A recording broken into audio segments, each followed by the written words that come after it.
সুপ্রিয় চাকরি প্রত্যাশী ভাই বোন বন্ধুরা সবাইকে শুভেচ্ছা জানাচ্ছি আমাদের আজকের আয়োজনে। আশা করি সকলেই ভালো আছেন। আপনি যদি ভূমি রেকর্ড ও জরিপ অধিদপ্তর নিয়োগ পরীক্ষায় অংশগ্রহণ করতে চান তাহলে এই ভিডিওটি আপনার জন্য। আর আপনি যদি সার্ভেয়ার বা ড্রাফটসম্যান পদের প্রস্তুতি নিতে চান তাহলে ভিডিওটি আপনার জন্য অত্যন্ত গুরুত্বপূর্ণ। প্রিয় দর্শক, আমরা প্রতিনিয়ত চেষ্টা করছি প্রতিদিনে অনুষ্ঠিত হওয়া নিয়োগ পরীক্ষার প্রশ্ন সমাধান আপনাদের সামনে তুলে ধরার জন্য। এতে আপনাদের চাকরির প্রস্তুতি অবশ্যই দৃঢ় হবে এবং সমৃদ্ধ হবে এ আশায় ব্যক্ত করি। সুপ্রিয় দর্শক, আপনি যদি আমাদের ভিডিওটি প্রথম দেখে থাকেন তাহলে অবশ্যই আমাদের চ্যানেলটি সাবস্ক্রাইব করুন এবং পাশে থাকা বেল আইকনটি ক্লিক করে রাখুন, যাতে এই ধরনের ভিডিও পরবর্তীতে প্রকাশ করার সঙ্গে সঙ্গে আপনি নোটিফিকেশান পেয়ে যান। আর ইতিমধ্যে আমাদের চ্যানেলটি যারা সাবস্ক্রাইব করেছেন তাদেরকে অসংখ্য ধন্যবাদ। আমরা আলোচনা করব ভূমি রেকর্ড ও জরিপ অধিদপ্তর সার্ভেয়ার পদ কিংবা ড্রাফটসম্যান পদ এর একটি প্রশ্ন সমাধান। পরীক্ষাটি গত 7 জুন 2024 তারিখে অনুষ্ঠিত হয়ে গেছে। সময় ছিল 90 মিনিট, পূর্ণমান ছিল 100। প্রশ্নপত্রটির বাংলা, ইংরেজি, গণিত এবং সাধারণ জ্ঞান অংশ নিয়ে আলোচনা করব। ভিডিওটি না টেনে সম্পূর্ণ ভিডিও দেখার জন্য অনুরোধ করছি। চলুন শুরু করা যাক। প্রথমেই আলোচনা করছি সন্ধি বিচ্ছেদ। বাংলা অংশের 1 নম্বর প্রশ্ন সন্ধি বিচ্ছেদ। পবিত্র, পো যোগ ইত্র, অন্বেষণ, অনু যোগ এসন। এসন বানানটা অবশ্যই দেখে নেবেন প্রিয় দর্শক, আপনারা এসন বানানটি ভুল করে থাকেন। মতৈক্য, মত যোগ ঐক্য। ঘ নাম্বার থাকছে ততোধিক, তত যোগ অধিক। এবং ও নাম্বার প্রত্যুষ, প্রতি যোগ উস। উস বানানে অবশ্যই দীর্ঘ উ। এরপরে দেখে নিই পরের প্রশ্ন 2 নম্বর প্রশ্ন। 2 নম্বর প্রশ্ন থাকছে নিচের বানানগুলো শুদ্ধ করে লিখতে হবে। শিরোচ্ছেদ, শিরোচ্ছেদ বানানে তালিবস শয়ে ছয়ে যুক্ত হয়। গীতাঞ্জলি গয়ে রস্যই না, গয়ে দীর্ঘই হয়। বিভীষিকা, বিভীষিকা মধ্যাহ্ন শয়ে ঋষি। মুমূর্ষ মধ্যে ময়ের মধ্যে যেটি থাকবে সেটা হচ্ছে দীর্ঘ এবং বুদ্ধিজীবীর শেষে দুইটাই দীর্ঘী। এরপরে দেখে নিই 3 নম্বর প্রশ্ন ব্যাস বাক্য সহ সমাস নির্ণয় করতে হবে। দেখুন আমরণ পর্যন্ত, আন্তরিকভাবে দুঃখিত টাইপিং মিস্টেক, আমরণ পর্যন্ত এটি হচ্ছে অব্যয়ভাব সমাস। তেয়া মাথা, তেয়া মাথা হচ্ছে 3 মাথার সমাহার, এটি দ্বিগু সমাস। গ নাম্বার হচ্ছে মধু মাখা, মধু দিয়ে মাখা তৃতীয়া তৎপুরুষ সমাস।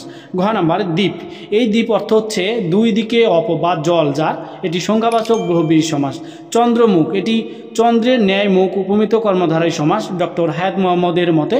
এবং চন্দ্ররূপ মুখ রূপক কর্মধারয় সমাস। চন্দ্রের ন্যায় মুখ যার হার বহুব্রীহি সমাস, এটি হচ্ছে ডক্টর মোহাম্মদ শহীদুল্লাহর মতে।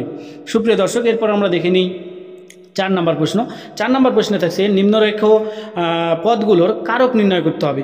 দেখুন ক নম্বর প্রশ্ন মেঘ থেকে বৃষ্টি পড়ে, এটি থেকে বলেছি অর্থাৎ হতে থেকেছে, এগুলো হচ্ছে অপাদান কারক, অপাদান কারক। এরপরে দেখে নিই খ নাম্বার তিলে তৈল আসে, কোথাও স্থান বোঝালে অধিকরণ কারক হয়। এরপরে গ নাম্বার ডাক্তার ডাকো কর্মকারক। ছেলেরা ফুটবল খেলছে, ছেলেরা ফুটবল খেলছে, তারা নিজেরাই ফুটবল খেলছে, এজন্য এটি কর্তৃকারক। সৎপাত্রে কন্যা দান করো, এটি সম্প্রদান কারক হয়। এরপর আমরা দেখে নিই 5 নম্বর প্রশ্ন। 5 নম্বর প্রশ্নে থাকছে বাক্য সংকোচন করুন। ক নম্বর প্রশ্ন সকলের জন্য প্রযোজ্য, উত্তর হবে সর্বজনীন। খ নাম্বার যার অন্য উপায় নেই, আন্তরিকভাবে দুঃখিত এখানে বানানটি মিস্টেক হয়েছে, এটি হবে নিরুপায়। গ নাম্বার আপনাকে যে পণ্ডিতি মনে করে, এটির এক কথায় প্রকাশ হবে পণ্ডিতিমন্য। এবং যা পূর্বে ছিল এখন নেই, এক কথায় বলা হয় ভূতপূর্ব। এরপরে ও নাম্বার প্রশ্ন মৃতের মতো অবস্থা যার, এক কথায় বলা হয় মুমূর্ষু। প্রিয় দর্শক, মুমূর্ষু বানানটি দেখে নেওয়ার জন্য অনুরোধ করছি। এরপরে দেখে নিই 6 নম্বর প্রশ্ন। 6 নম্বর প্রশ্ন থাকছে ইংলিশ প্রশ্ন। ইংরেজি অংশের প্রথম প্রশ্ন 6 নম্বর প্রশ্ন ফিল ইন দ্য ব্ল্যাঙ্ক, অর্থাৎ শূন্যস্থান পূরণ করতে হবে। We should abide dash by the law, এখানে এর 1 নম্বরে হবে বাই। 2 নম্বর Mumtaz was married dash Shahjahan, এখানে টু শাহজাহান হবে। 3 নম্বর প্রশ্ন he was absent dash the meeting from the meeting. এরপরে 4 নম্বর প্রশ্ন you dash better go now, এখানে ইউ হ্যাড বেটার হবে, had better go now. 5 number I am ashamed dash his conduct, এখানে অফ হবে। 6 নম্বর প্রশ্ন I am capable dash doing it, এখানে of doing it. এবং 7 নম্বর প্রশ্ন are you confident in your performance, এখানে ইন হবে। এরপর আমরা দেখে নিই 7 নম্বর প্রশ্ন। 7 নম্বর প্রশ্নে থাকছে কারেক্ট দ্য ফলোয়িং সেন্টেন্স। প্রিয় দর্শক, এখানে কিছু ভুল বাক্য থাকবে, আপনাকে সঠিক করে লিখতে হবে। 1 নম্বর দেখে নিই, rich is not always happy. এর সঠিক যেই সেন্টেন্সটি সেটি হচ্ছে the rich are not always happy, অর্থাৎ ধনীরা কখনোই সুখী হতে পারে না। এরপরে 2 নম্বর, এভরিবডি হ্যাভ গান দেয়ার। এর ইংরেজি সঠিক সেন্টেন্স হবে এভরিবডি হ্যাজ গান দেয়ার। এরপরে দেখে নিই 3 নম্বর, one of my friend are a lawyer. এর সঠিক ইংরেজি হবে one of my friends is a lawyer. Yesterday he has gone home, yesterday he went home. This is an unique case. This is a unique case. Would you mind to close the door? এটি সঠিক হবে would you mind closing the door। এই ছিল 7 নম্বর প্রশ্ন। প্রিয় দর্শক, এরপরে দেখে নেই 8 নম্বর প্রশ্ন। 8 নম্বর প্রশ্নে ছিল ট্রান্সলেট দ্য ফলোয়িং সেন্টেন্স। 1 নম্বর ছিল গতরাতে তার ঘুম ভালো হয়েছে। এর সঠিক ইংরেজি অনুবাদ হবে last night he slept a sound sleep. এরপরে দেখে নিই 2 নম্বর প্রশ্ন, প্রয়োজন আইন মানে না। এর ইংরেজি হবে নেসেসিটি নোস নো লস। এরপরে দেখে নিই 3 নম্বর, তিনি LLM পাস, অর্থাৎ এর ইংরেজি হবে হি ইজ LLM। 4 নম্বর প্রশ্ন, আমি না হেসে পারলাম না। ইংরেজি হবে আই ক্যান নট বাট লাফ। 5 নম্বর, আমি লেখার চেয়ে পড়তে পছন্দ করি। I prefer reading to writing. এবং 6 নম্বর, সে 5 বছর যাবত, এখানে বাস করছে। আসলে he has been leaving her for 5 years. এখানে 5 বছর যাবত থাকার জন্য ফর ব্যবহার হয়েছে। এরপর আমরা দেখে নিই 9 নম্বর প্রশ্ন। 9 নম্বর প্রশ্নে থাকছে অ্যান্সার দ্য ফলোয়িং কোশ্চেন।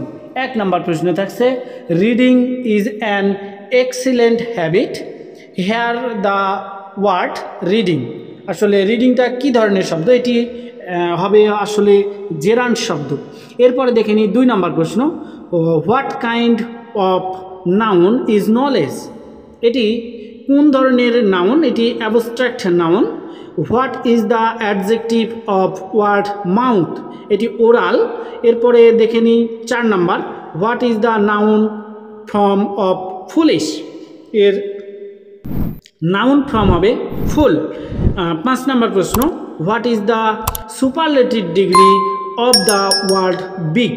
এর বিগের সুপারলেটিভ হবে biggest. What is the adjective of the word tax. প্রিয় দর্শক, ট্যাক্সের অ্যাডজেক্টিভ হবে ট্যাক্সেবল। এই ছিল 9 নম্বর প্রশ্ন। এরপর আমরা দেখে নিই 10 নম্বর প্রশ্ন, সাধারণ জ্ঞান। সাধারণ জ্ঞান হলো এটি সাবজেক্ট ভিত্তিক, অর্থাৎ আপনার ভূমি সংক্রান্ত। তো ক নাম্বার ছিল বাটা দাগ, খ নাম্বার মৌজমিলি, গ নাম্বার শীট। চলুন জেনে নেওয়া যাক বাটা দাগ কী। খানাপুরির সময় খণ্ড খণ্ড অংশ সিটে চিহ্নিত করার পর নকশার কোনো প্লটে দাগ নম্বর দিতে ভুলে গেলে তখন ওই মোজার সিটের ধারাবাহিক ক্রমিককে ব্যবহৃত দাগ নম্বরের সর্বশেষ নম্বরের পরবর্তী নম্বর সেই মিসিং প্লট নম্বর হিসেবে লিপিবদ্ধ করা হয়। এই জাতীয় নম্বরকে মূল নম্বরের বাটা দাগ নম্বর বলা হয়। এরপরে দেখে নিই মজমিলি কি। দেখুন, ভূমি জরিপ সংক্রান্ত কাজের মাসিক অগ্রগতির প্রতিবেদনকে মজমিলি বলা হয়। এরপরে গ নাম্বার শীট কি। দেখুন, নকশার অংশ বা মোজার অংশের নকশাকে শীট বলা হয়।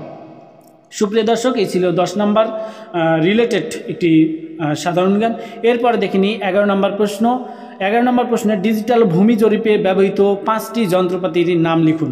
এখানে যন্ত্রপাতি, অনেক রকম যন্ত্রপাতি ব্যবহৃত হয়ে থাকে। তারপরে ডিজিটাল ভূমি জরিপে যেই যন্ত্রপাতিগুলো ব্যবহার করা হয় তার মধ্যে থিওডলাইট কিংবা পরিমাপ টেপ কিংবা মোট স্টেশন, 3D স্ক্যানার, জিপিএস অথবা জিএনএসএস, স্তর এবং রড, এগুলো আপনারা লিখতে পারেন। এছাড়া আপনাদের যদি জানা থাকে আরও অন্য কিছু লিখতে পারেন। 12 নম্বর দেখে নিই নকশা অঙ্কনে স্কেল কত প্রকার ও কী কী। দেখুন, নকশা অঙ্কনে স্কেল 6 প্রকার, যথা সরল বা প্লেন স্কেল, কর্ণ বা ডায়াগোনাল স্কেল, ভার্নিয়াল স্কেল, এরপরে তুলনামূলক বা কম্পারেটিভ স্কেল, কোয়ার্ডেল স্কেল এবং সমপরিমাপ বিশিষ্ট স্কেল। এই ছিল 11 নম্বর প্রশ্ন। এরপরে আমরা ম্যাথের অংশ দেখে নিই। ম্যাথের অংশের 13 নম্বর প্রশ্ন, একটি লঘিষ্ঠ সংখ্যা নির্ণয় করুন যাকে 15, 18, 21 এবং 24 দ্বারা ভাগ করলে প্রত্যেক ক্ষেত্রে 2 অবশিষ্ট থাকে। দেখুন 15, 18, 21 এবং 24-এর লসাগু হবে যেটি, অর্থাৎ 3, 2, 5, 3, 7, 4 এর গুণফল হবে যেটি, সেটি হচ্ছে লসাগু অর্থাৎ 2520, এবং এই 2520-এর সাথে 2 যোগ করতে হবে কারণ 2 অবশিষ্ট থাকার কথা বলেছে। এরপর আমরা দেখে নিই 14 নম্বর প্রশ্ন। বলছে একটি ত্রিভুজের বাহু 3টি পরিমাপ 42 সেন্টিমিটার, 34 সেন্টিমিটার এবং 20 সেন্টিমিটার। ত্রিভুজটির ক্ষেত্রফল কত? এখানে বিষমী বাহু ত্রিভুজটির প্রথম বাহু হচ্ছে 42, এর একটি এ দিয়ে দিই, এ সমান 42, দ্বিতীয় বাহু বি সমান 34 এবং তৃতীয় বাহু সি সমান 20 সেন্টিমিটার। তাহলে অর্ধ পরিসীমা হচ্ছে, মানে এটিকে যোগ করে 2 দ্বারা ভাগ করলে অর্ধ পরিসীমা পাবো, যেমন A plus B plus C by 2, এখানে 48, এটি হচ্ছে অর্ধ পরিসীমা। তাহলে ত্রিভুজটির ক্ষেত্রফল রুট এস গুণিত S minus A into S minus B into S minus C, এটি ক্যালকুলেশন করলে আমাদের রুট 24 স্কোয়ার গুণিত 14 স্কোয়ার, অর্থাৎ রুট উঠে গেল এবং স্কোয়ারও তুলে দিলাম, তাহলে 24 গুণন 14 থাকলো। এই যে 336 বর্গ সেন্টিমিটার, এটি হচ্ছে এই অঙ্কের উত্তর। প্রিয় দর্শক, এরপরে দেখে নিই পরের প্রশ্ন। পরের প্রশ্ন থাকছে 15 নম্বর প্রশ্ন। একটি শ্রেণীর প্রতি বেঞ্চে 4 জন করে বসলে 3খানা বেঞ্চ খালি থাকে, কিন্তু প্রতি বেঞ্চে 3 জন করে বসলে 6 জন ছাত্র দাঁড়িয়ে থাকে। ওই শ্রেণীর ছাত্র সংখ্যা কত? আচ্ছা, মনে করি শ্রেণীর ছাত্র সংখ্যা 1 জন। প্রতি বেঞ্চে 4 জন করে বসলে বেঞ্চ ফাঁকা থাকে, অর্থাৎ x/4 + 3, তাহলে এবং প্রতি বেঞ্চে 3 জন করে বসলে x - 6/3। তাহলে প্রশ্ন মতে আমরা লিখতে পারি x/4 + 3 সমান x - 6/3। এটি ক্যালকুলেশন করলে -x এবং -60, তাহলে -x এবং -60কে যদি মাইনাস দ্বারা গুণ করি উভয় পক্ষকে, তাহলে x এর মান পাবো 60। এটি হচ্ছে এই প্রশ্নের উত্তর, অর্থাৎ 60 ওই শ্রেণীর সংখ্যা হচ্ছে, ছাত্র সংখ্যা হচ্ছে 60 জন। সুপ্রিয় দর্শক, এই ছিল ম্যাথের 15 নম্বর প্রশ্ন। এরপরে আমরা দেখে নিই সাধারণ জ্ঞান অংশ 16 নম্বর প্রশ্ন। নিচের প্রশ্নগুলোর উত্তর লিখতে হবে। ক নম্বর প্রশ্ন, বিশ্ব পরিবেশ দিবস কবে? 5 জুন। কোথায় দিনরাত্রি সমান? উত্তর হবে নিরক্ষরেখায়। বাংলাদেশের সংবিধান এই পর্যন্ত কতবার সংশোধন করা হয়েছে? উত্তর হবে 17 বার। পদ্মা সেতুর দৈর্ঘ্য এবং প্রস্থ কত? দৈর্ঘ্য 6.15 কিলোমিটার, প্রস্থ 18.10 মিটার। এটি অবশ্যই। এরপরে দেখে নেই 9 নম্বর প্রশ্ন। বাংলাদেশকে প্রথম স্বীকৃতি দানকারী দেশ কোনটি? ভুটান। এরপরে দেখে নিই 6 নম্বর প্রশ্ন। পদ্মা নদীর মাঝি এর রচয়িতাকে? উত্তর হবে মানিক বন্দ্যোপাধ্যায়। 6 নম্বর, আমি হিমালয় দেখিনি, আমি বঙ্গবন্ধুকে দেখেছি, উক্তিটি কার? উত্তর হবে ফিদেল ক্যাস্ট্রো। বর্গীজ নাম্বার, স্মার্ট বাংলাদেশের ভিত্তি কি কি? উত্তর হবে 4টি: smart government, smart economy, smart society এবং স্মার্ট সিটিজেন। 6 নাম্বার, মুক্তিযুদ্ধে অসামান্য অবদানের জন্য প্রদত্ত খেতাবসমূহ কি কি? দেখুন, মুক্তিযুদ্ধের অবদানের জন্য 4টি খেতাব দেওয়া হয়, যার মধ্যে বীরশ্রেষ্ঠ, বীরুত্তম, বীর বিক্রম এবং বীর প্রতীক। এরপর আমরা দেখে নিই ইও নাম্বার প্রশ্ন। বিশ্বের দীর্ঘতম সমুদ্র সৈকতের নাম কি এবং এর দৈর্ঘ্য কত? কক্সবাজার সমুদ্র সৈকত, এটি বিশ্বের দীর্ঘতম সমুদ্র সৈকত এবং এর দৈর্ঘ্য 120 কিলোমিটার। ট নাম্বার, অসমাপ্ত আত্মজীবনীর বইয়ের লেখককে? উত্তর হবে বঙ্গবন্ধু শেখ মুজিবুর রহমান। 6 নাম্বার, উপমহাদেশে অর্থনীতিতে প্রথম নোবেল পুরস্কার বিজয়ীকে? অমর্ত্য সেন। জিপিএস এবং জিআইএস এর পূর্ণরূপ কি? জিপিএস হচ্ছে গ্লোবাল প্রসেসিং সিস্টেম এবং জিআইএস হচ্ছে জিওগ্রাফিক ইনফরমেশন সিস্টেম। সুপ্রিয় দর্শক, এরপর আমরা দেখে নিই ঢ নাম্বার প্রশ্ন। 6 দফা আন্দোলন কত সালে হয়েছিল? 6 দফা আন্দোলন 1966 সালে হয়েছিল। এরপরে মধ্যে ন, ডেঙ্গু রোগের জন্য কোন মশা দায়ী? উত্তর হবে এডিস মশা। ত নাম্বার, বাংলাদেশের সাথে কোন কোন দেশের সীমানা রয়েছে? বাংলাদেশের সাথে দুইটি দেশের সীমানা রয়েছে, ভারত এবং মায়ানমার। থ নাম্বার, রূপপুর পারমাণবিক বিদ্যুৎ কেন্দ্র কোন জেলায় অবস্থিত? উত্তর হবে পাবনা জেলায় অবস্থিত।